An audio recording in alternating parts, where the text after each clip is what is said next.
Good morning. Um, um, I will, this is my second presentation on this summit. I will be talking about getting Xen logs out of a system when you don't have real serial console available. So, yeah, this was already yesterday. So, why? Why do we need some other methods? I'm working on CubeOS. Our main target hardware is laptops, and nowadays laptops rarely have real serial console. If you are very lucky, you may found one on a docking station. There are some with real serial on a docking station. But otherwise, it's very rare. Even on desktops, it's more and more often to not have serial console. Usually, it's still somewhere. There may be some header on the main board or something, but yes, this is something that is disappearing from the hardware. And normally, when you have some problems, you can look into logs, but when Xen or DOM0 kernel panic, there is nothing that would save the logs. So we need some external way to extract them. Okay, so there are some methods to do that. So first of all, when debugging, there are some generic hints. Raise all the log levels. There are two options for that, for Xen itself and for guest-related logs. Then, if you are interested about DOM0 logs, you can redirect DOM0 console to Xen. So then pass console equals 8vc0 to DOM0 kernel, and that requires Xen build with config verbose, if I remember correctly. Otherwise, those logs will be mostly ignored. And there is also early console from early console Linux console logging to Xen. There's another early print equals Xen. That's also helpful if you are interested about DOM0 logs. And of course, for debugging, use debug build. Okay, so first of all, the real serial console is still the most reliable way. So maybe there's a way to have that anyway. So in some cases, even on some laptops, it is there, but it's well hidden. It may be some not described connector on the main board. It may be some test points. Some of the laptops in the test setup I was presenting yesterday have something like this. So if you look into Linux messages, you will see TTY as something, and if you have it, then take a closer look at your main board. Maybe you will find it. Maybe there is some service manual with some more information, some description of specific test points. Sometimes it works. If not, maybe you can connect a PCI card, PCI Express card with serial ports. For desktops or servers, you have a lot of PCIe slots. That's easy. For laptops, you still have some PCIe slots. There is a mini PCIe slot for Wi-Fi or similar. There is M2 slot. And that is also a PCIe slot in most cases.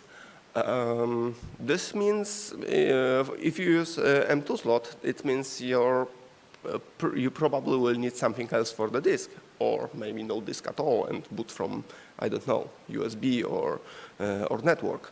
But still, there is an option to get a serial console this way. For both M2 and mini PCIe devices, when you are looking for something like this, be careful because both of those ports have not only PCIe, but also USB and few other interfaces. So just, especially with mini PCIe cards that claims to have extra USB ports, usually those are not really USB controllers, but USB hubs connecting, if you are the serial ports is not a serial controller, but it's a USB hub with USB to serial converters. Those will not work for getting serial. So this needs some more research what device specifically to buy. I have several those who are really USB to serial, but well, some are real serial controllers. So if you look closer, for example, here on this is serial port on MSI. This is 2-pin header. So there is only unidirectional console. There is only a transmit pin. But for getting messages out, it's enough. It's the description on the, it's not visible on this photo, but it's very enigmatic. It's not easy to guess, but if you look at the documentation, you can find it. But when you add to a laptop mini M2 card with a serial port, there may be some mechanical challenges how to expose this port. So here the laptop has some extra ports and some hole to access them. It works. This one is a card with, as you can see, with 4 ports. Regarding those cards, there are different ways to communicate with serial ports. If the card are using I/O ports, you can see that on LSPCI, then probably it will work with Xen out of the box. But if it's using MMIO, there is a table of supported devices in Xen, and it requires source code modification to add support. It's usually adding just the vendor product ID with some basic information like the speed, the offset in the MMIO to access the registers and so on. It's usually enough to just copy and paste some of the existing entries, but it needs to be done to work. In theory, it's possible to give all the parameters from command line, but I haven't managed to make it work with any of MMIO-based consoles, so it was always required to make some source modification. So this is XR something card. It is already supported in AmScriptXen. There was a patch for me to add it, but yeah, if you find some other device, you may need to add some support. Okay, so if not this way, then we have some more methods. There is USB 2 specifications have a debug port. This is a USB controller on a specific port.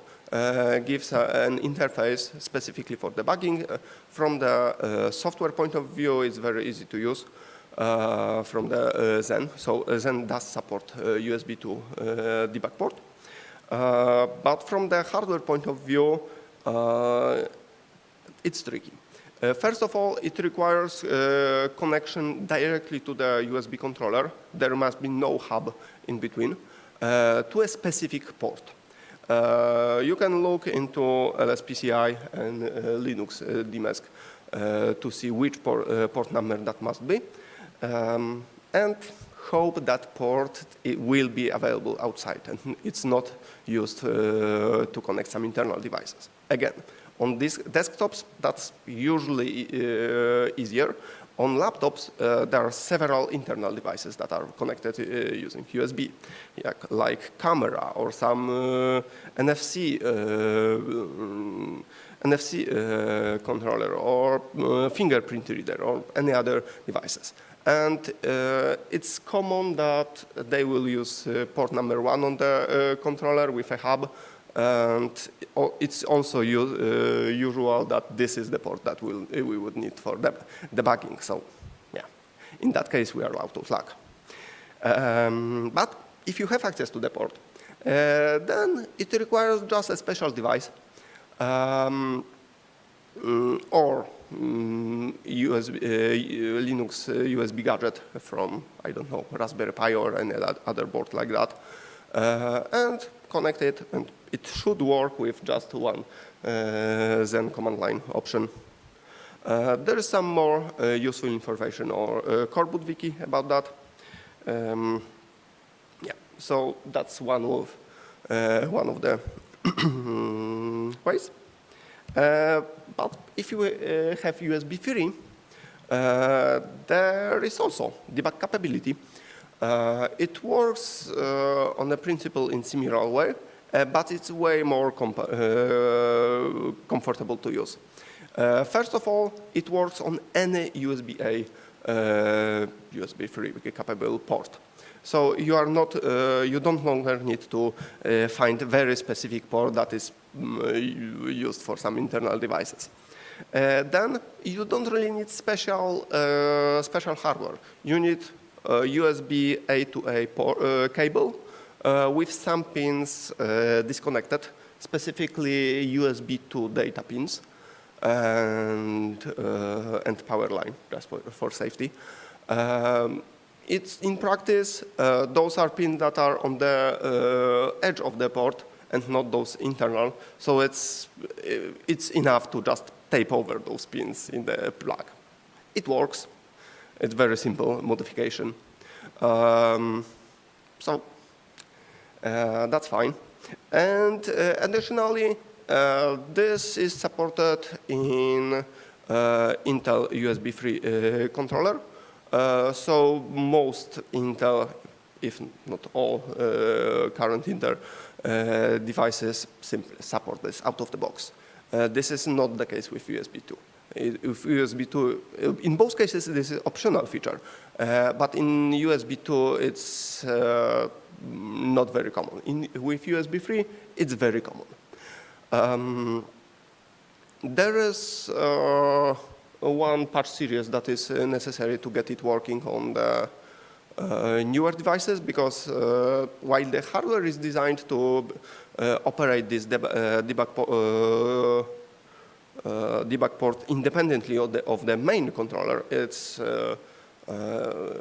is designed for the different drivers to operate them, but not necessarily one from hypervisor and one from Linux. So if you want to share the USB controller with DOM0 for other ports, then some of the registers may be on the same page as the debug registers. So there is a patch series to mark part of the page read-only from DOM0 and not the whole page.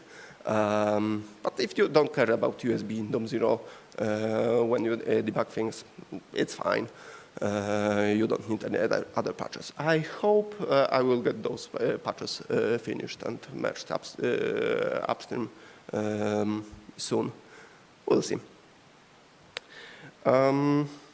Yeah, and in both cases, in USB 2 and USB 3, there is the DBGP parameter. I'm using here a very short version, but you can give it also more parameters specifically to set which USB controller to use. If you have multiple, then probably you want to use a specific one to which you connect the cable. There is no auto detection for that. Then, if you don't specify, then we'll use the first one it finds. And, yeah. But for the USB 3, if you use, you can use any port, and it's the controller who will find to which port you connected this special cable. So that's nice. You don't need to configure which port to use. So there is also graphical output. It's not very convenient to use for panic messages because you cannot really copy and paste in this way. But if there's no other option, you can make it work, especially with boot crashes. Just use camera to record video and then find the right frame. There are some helpful options to do that. Sync console, no reboot to have some more time to capture it. And also, if you care about DOM0, if the crash happens when DOM0 is already running, so normally DOM0 take over VGA, and at that point you don't have Xen messages on the console. But you can use VGA equals something, comma, keep, to keep graphical console in Xen. DOM0 boot will be very slow in this case. But there maybe you will get crash message, which is much better than not getting this message. So maybe in some cases it helped me a lot. And then there is kexec. So this is I think the most complicated way to get messages because it requires a lot of setup. But you get not only messages, but also dump of the whole Xen memory. So maybe you can find some more information. You can attach, analyze the dump with some debugger and find what was going on. So the general idea is with kexec you replace the running or crashed hypervisor with some other kernel, usually Linux. And this Linux is loaded into reserved memory. On the boot of the original system, you specify how much memory you reserve for the crash kernel, and this area is not used for anything else. Then the crash kernel will be loaded in that area, but all the other, the whole RAM is still from the previous kernel, so it can simply dump it to whatever place you'd like. So how to get it working? First, we need kexec tools built with Xen support. If your DOM0 is based on Fedora, then you need to rebuild kexec tools because Fedora ships the package with no Xen support. It's just a configure option, or it's automatically detected if you have Xen headers installed. Then you need Xen built with kexec support enabled. It's just kconfig option, nothing fancy. Then boot Xen with crash kernel equals some size. 256 megs is enough for very simple case. On cubes we have full disk encryption. And 256 is not enough to open Lux device if we want to dump into encrypted partition. Right, you need a place where the dump will actually fit. So if you have a lot of memory, you need a lot of disk space. In theory, you could dump only like extract messages and only dump parts of that, but there are some issues. I will talk about that. And then finally load the panic kernel with kexec -p and options to specify kernel, the init RAM first with all the tools necessary to dump the dump memory and possibly extract messages, some command line parameters, etc. Whatever you like. So when you do that, when the Xen panic, it instead of rebooting or any other option, it will jump to this crash kernel. Okay. So how to prepare this kernel? So kernel itself can be just normal Linux build.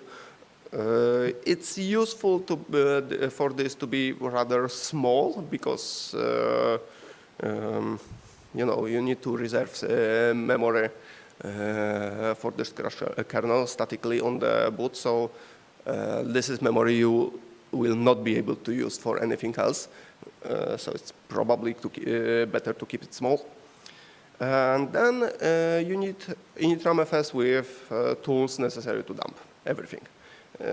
If you use Fedora, the kexec tools package include a kdump utility, kdumpctl, that is able to build initramfs using standard Dracut, which is a tool to build initramfs on Fedora, with also scripts to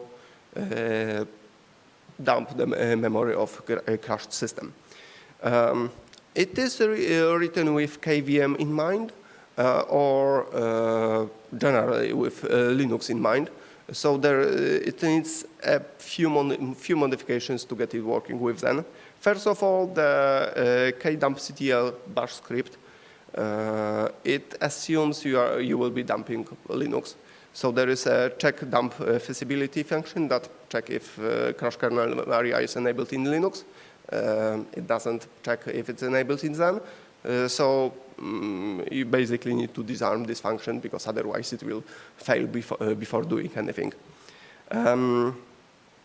Then if you want to use kdump service, so a startup script that automatically loads crash kernel, then in etc sysconfig kdump there is an option to kexec. You need to clear kexec args option because on Fedora it's configured to be compatible with secure boot, so it loads. There are two methods to load the crash kernel to Linux, but the one used by default with this package is not compatible with Xen. So yeah. And then finally in etc kdump.conf you set options where and how to dump the dump memory. So you provide a location, like file system path.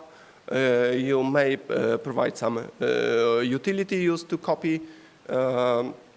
It's basically a utility to copy proc VM core, if I remember correctly, to somewhere. So for dumping the whole memory, you simply set cp as the utility. If using crash kernel for Linux, there is a utility that is can do something smarter and not dump the whole area memory, but for example extract dmesc as a kernel messages buffer, but it doesn't work for me with Xen. So we can dump the whole thing, and then you can analyze it. So the thing I found working, it's very ugly, but it works, is strings and grep. So if you have dump of, I don't know, 32 gigabytes of memory, then you run strings on that. It takes some time, and then you grab for your panic message. I recommend grep -c, some large number, to get a context, and grep for a panic message. You will need to be a bit specific because if you grab just for panic message, you will find this panic message in text, text session of Linux kernel, Xen, and probably a few other copies if you are reading files with also some Word. But if you grab for, I don't know, panic on CPU and some number, like regular expression, then it's usually enough. In theory, there is a crash utility that is supposed to extract, deal with this memory dump and extract messages, like looking at the actual where the actual location is based on the symbols in the in Xen. It did not work for me at all. Like it crashed or failed to recognize file format or something like that. But I've seen some related commits in April, I think, in staging. So maybe it's fixed already. I don't know. I would need to recheck. If that would work, it's much more convenient than strings and grep. But even if with strings and grep, it is working. I have a script with specific when debugging a specific bug to grep for specific area, and with 32 gigabytes of memory, it takes about 2 to 3 minutes to grab, but it's okay. Okay, so are there any questions?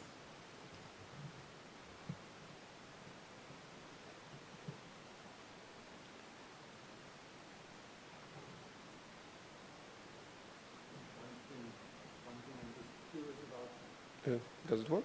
The microphone? Okay. One thing I'm just curious about on the PPA slide, you mentioned you use string console. What effect does that have outside of Zero? I've found it to make the console a bit slower to have a more reliable capture with a camera.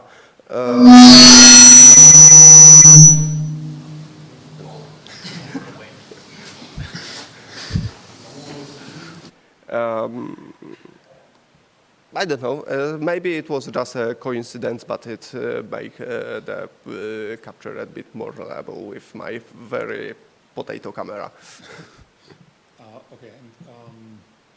And, the other thing regarding the commits you were talking about, I think they were accompanied. You're talking about the Xen side commits. Mm-hmm. I think they were accompanied by a couple of changes also in the crash utility. Okay. So if you look for how this would fit together, you may want to talk to Jürgen, who did all that work, and know what was done on the other side, or you may just want to check what happened on the crash side. Okay. Yeah, because I tried to use it, but it didn't work. I was talking with Jürgen, I think, last year, and I mean, this appears to be a constant issue. We changed something in Xen, and the crash utility doesn't keep up and breaks. Okay, thanks.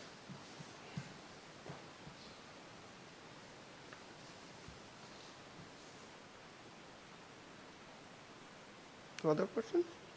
Okay, thanks.